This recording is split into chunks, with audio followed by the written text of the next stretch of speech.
As unions gained power during the early part of the Gilded Age, there were several ways that management or the business owners would attempt to break the strikes that they had, or even the union itself.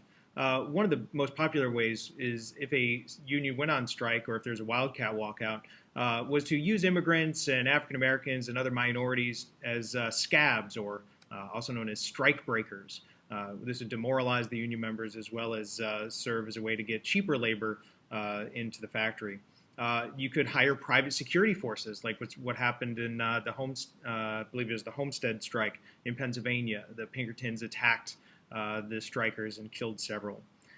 You could have company stores and homes where the workers lived in a home that was owned by the factory, bought goods with company money rather than real money.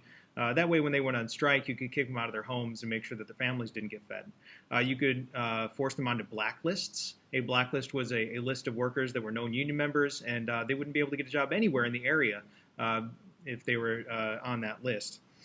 You could use the local and national political connections that you had in order to break the unions and the strikes. In fact, the Sherman Antitrust Act, which was designed to break monopolies up and protect workers, is going to be turned against unions, arguing that the unions were a restraint, combination and restraint of trade when they went on strike. So the national government would actually be used to break the union, not protect it.